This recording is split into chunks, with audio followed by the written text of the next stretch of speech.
Hey everybody, this is Matt. We're at Texas Toast Guitars, and today's video is brought to you by our good friends at Stuart McDonald. I talked with Allie. She's the person who helps me out from StewMac, and she's created a landing page where you can go and buy all of the tools that we use in the StewMac toolkits that we use for the workshops, and everything that we use in these toolkits is on our landing page. So if you've ever thought, you know what, I want to get a toolkit exactly like they use at Texas Toast for their workshops, now it's easy. Just one click away. Link in the description below. Please check it out. It helps out our channel, and it helps out StewMac, and you get some super cool, excellent tools with a lifetime warranty. So guys, if these tools ever wear out, just send them back and get a new one. It's that simple. As long as you don't lose them, they're good forever. So thanks to StewMac. Okay gang, I am actually super excited, and this video has been about 4 years in the making. I can't tell you how cool this is, and what I'm about to show you is super neat.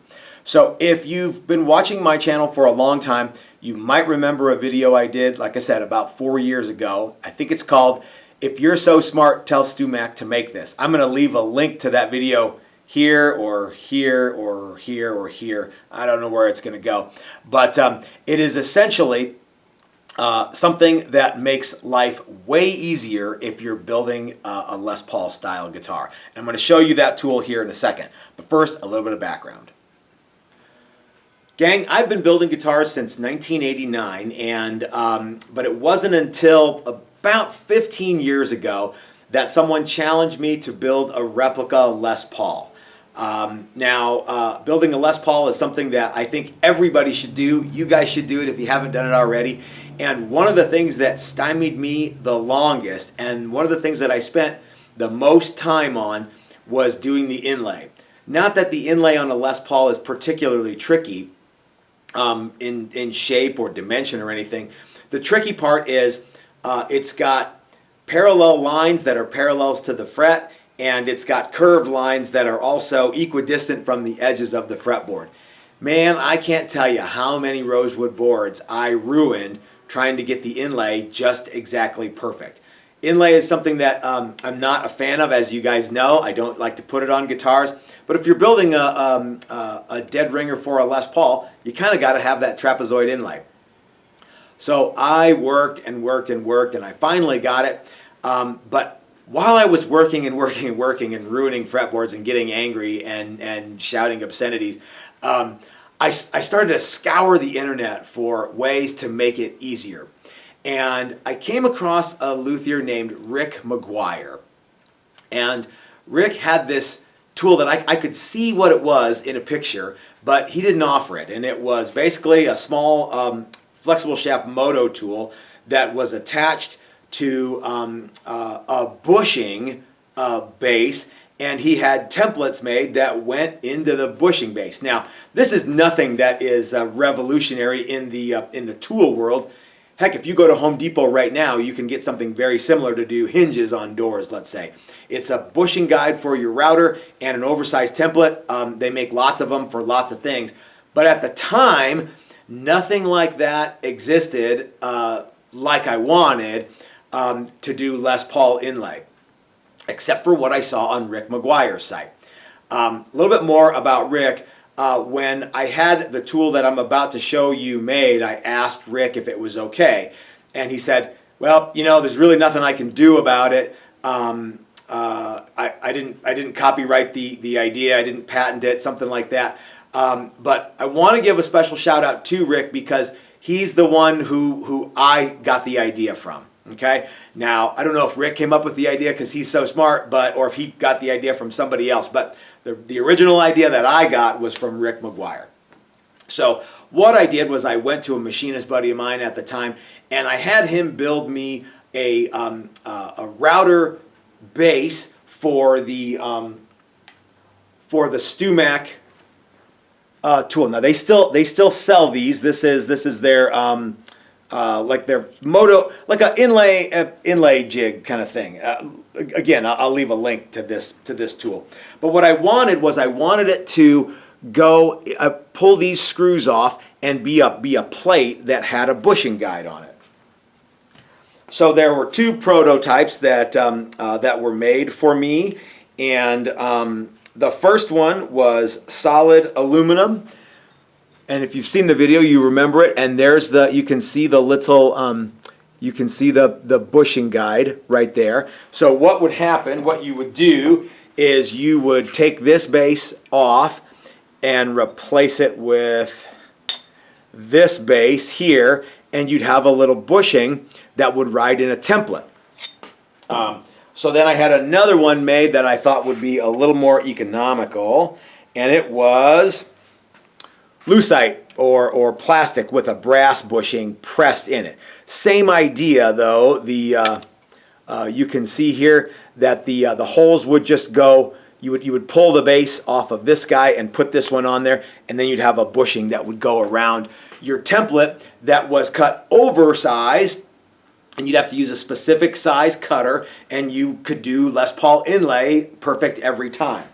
So I talked with Eric at Stuart McDonald, like I said, many years ago, and I sent him my prototypes, and he said, you know what, this is a really neat idea, but here at StewMac we work a little slow, so it's going to be a while. And then of course COVID happened, and everything, just a bunch of wrenches got thrown into the works. But the other day I got a call from Eric, and he's like, hey man, we finally got one, we're going to send it to you. So I can't wait to show you guys this tool, because it's a tool that I kind of shoved them to do. The idea was that we would take Rick's idea and we would adapt it to work with, like I said, the StewMac precision router base, and work with the inlay that they sell, both in pearloid and mother of pearl. That's the Gibson trapezoid, and to make fretting a Les Paul exactly perfect every time. You want to take a look? Okay, so like I said, the original idea was to replace the base on the precision router base with the bushing base, and that's absolutely what they did. So they sent me this. They sent me this new base that wasn't available at the time, as far as I know, and you can see though that if you have one of these already, you'll be able to buy this replacement piece here, which incidentally is the same footprint as the precision router base. If you have one of these, you can use that. And this one's neat though because it has a plunge feature.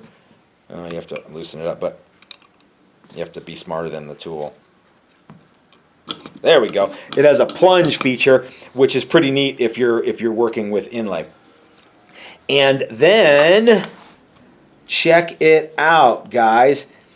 This is the template, and this one here is 24 and 5/62 scale. So this is one of your classic Les Paul scales, and it's got the oversized routes for the trapezoid. They also sent me this one here, which is 24 and 3/4.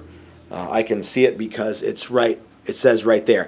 But this is an official StewMac laser cut piece of acrylic, 24 and 3/4, and they also sent me this bit. Now I'm not 100% sure what size this is, but what I can tell you is that when you use this, you got to use the right size bit, because this will be the center of the bushing will be in the center. So like if you had obviously this bit is smaller than say 1/8 inch. If you used an 1/8 inch, it would work, it would do it, but it wouldn't fit the inlay that StewMac sells. Capiche? Okay. So let's dive into this a little bit. We'll take some stuff apart, and we'll put it together, and you can get an idea of how this is going to work, as well as some other applications that I think that StewMac would really like to hear from you guys about, so that they can develop this product a little bit better. All right, so the idea is you would take a fretboard, either unslotted or slotted, and you can secure that you can buy that stuff from StewMac, or you can make it yourself if you have the StewMac fret slotting templates. That makes it easy. Or if you just want to make one, you can buy a pre-slotted board. Okay, this is just a sample one here. But let's say it had slots on it. What you would do is you would double stick tape this template on the center line, and the center line is actually on the acrylic template, and you would put each of the fret marks, which are also scribed on the acrylic template, on the actual fret slots themselves, and double stick that tape onto there so that it doesn't move around. Okay? Then it's a simple matter of taking your moto tool and chucking it up in the... actually, wait, what we would have to do first is you probably have to take this base that you would get from StewMac and attach it to either your precision router base or your plunge router base for the moto tool. Attach it to the plunge mechanism. You'd remove the base that comes with it and attach it to that. This has a cool stop feature. I really like that, actually. Hold on. Well, we'll put that back in later. So anyway, then you would screw your moto tool, your Dremel tool. This is a Dremel 300. Anything with threads that fits into these bases will work. Okay, and then you take the right size bit that will come with the template set, or you can buy it separately. I'm not sure how it's going to come. And check it out. This bushing rides in the template, and as long as this doesn't move from your fretboard, because you double stick taped it on really well and it doesn't move, look at that. You can't get it wrong if you do everything right. Okay, so this tool is still in the prototyping stages. I have the only one. See, look, it's still got wood dust on it from when they tested it. So StewMac sent me they sent me my prototypes back, and they sent me the pre-production sample of the templates, as well as the bushing base that works with the templates. So thank you to the guys at StewMac. I can't wait to give this a try, which that is for another video. But I want to talk a little bit more about this because this is super, super exciting to me. So guys, one of the things that I may have talked about in the original video, in fact, I'm pretty sure I did, is that I am making zero money off of this tool from StewMac, and that's the way I wanted it to be done. This, like I said, this was not my idea. I did not want to profit off of the original concept. Like I said, that I was inspired by Rick McGuire to make. I sent this to Stuart McDonald and said, guys, you need to make this. I think it's going to make everyone's life a lot easier. I do not get a penny from the idea for this. Because again, it's not exactly, you know, revolutionary technology, bushings and oversized templates, but I think a bushing and oversized template that works specifically with the router bases from StewMac, whether you have this guy or this one here, and works with the templates and the inlay that StewMac has, that's kind of the key. So the notion of having a company that's got enough juice and enough horsepower like StewMac to, one, make this, and two, support something like this was absolutely critical. I knew that if I attempted to make this, one, I don't have the ability to do it, but two, I don't have the ability to keep stuff like this in stock. StewMac does. So guys, if you've been waiting for this from StewMac, if you're one of the people that sent me emails and sent me comments on the original video, worry not. I think we're just about ready to see this on the in the StewMac catalog on the website. And man, it would be such a cool thing for me to be able to say, oh yeah, that tool at StewMac, I had a very, very small part in bringing that to market. So thank you to Eric at StewMac for helping me kind of push this through. Thank you to everybody at StewMac for helping me with this. Like I say, I don't make any money off of these, but as of right now, I'm kind of a StewMac sponsored guy. So if you buy it from my link, I guess I'll make a little bit off of everything. But again, I did not do this because I wanted to make tens of dollars off of a StewMac tool. But guys, this is really cool. Now imagine what else you could do with something like this. And this is where you guys come in. I'd like for you to let the people at StewMac know that, one, this is a cool idea and you can't wait to see it and have them bring it to market. Two, let them know what else you would like to see. Like maybe you'd like to see, blocks for a fender scale, or maybe you'd like to see, I don't know, some other inlay pattern. It would be super cool to be able to buy this base and buy individual templates, and you can make inlay way easier. I'm not going to say that they're going to do like PRS birds, but the fact of the matter is that you could probably do something like that and have the base just kind of follow the template around, and they'd be perfect every time.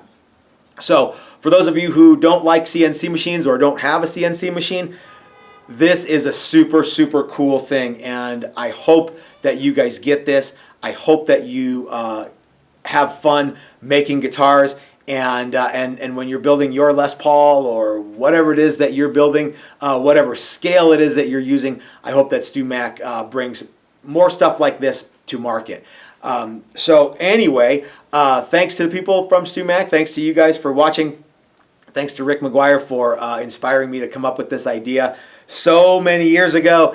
And until next time, this is Matt at Texas Toast, reminding you that if you're so smart, make up your own tools and see if you can sell them to StewMac too, or give them away to StewMac, however you want to do it. Hit the like button, give me the thumbs up. If you haven't hit the subscribe button, please do so. If you appreciate content like this, consider going over to our Patreon page or joining us on Facebook. Share this video as many places as you can think of, and help us grow the channel that way. Help StewMac sell this tool, because guys, I think this is a super cool thing, and I think it's a home run. So until next time, this is Matt at Texas Toast. Didn't we already say this? Reminding you that if you're so smart, start your own YouTube channel. That's what I did. We'll see you next time. Have a great week, everybody.